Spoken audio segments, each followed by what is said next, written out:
मित्रांनो, तुम्ही जर स्वामींचे सेवेकरी असाल, स्वामींचे भक्त असाल आणि स्वामींवर तुमचा संपूर्ण विश्वास असेल, दररोज तुम्ही स्वामी सेवा करत असाल, तर रोज संध्याकाळी स्वामींसमोर बसून हे नक्की बोला किंवा याचे वाचन नक्की करा.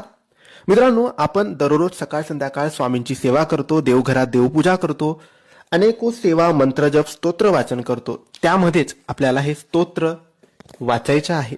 हे स्तोत्र स्वामींचे स्तोत्र म्हणून ओळखले जाते. आणि हे स्तोत्र कुठे मिळेल? तर हे स्तोत्र आम्ही तुम्हाला डिस्क्रिप्शन मध्ये याची लिंक दिलेली आहे. त्या लिंकवर तुम्ही क्लिक करा, तुम्हाला मराठीमध्ये ते स्तोत्र मिळेल. आणि ते स्तोत्र आहे अक्कलकोट स्वामी स्तोत्र. अक्कलकोट स्वामी स्तोत्र दररोज संध्याकाळी महिला पुरुष कोणीही घरातल्या एका सदस्याने जरी वाचले तरी लाभ संपूर्ण घराला होतो. एक वेळेस दररोज संध्याकाळी तुम्ही नक्की वाचा. स्वामी प्रसन्न होतात आणि इच्छा पूर्ण करतात. श्री स्वामी समर्थ.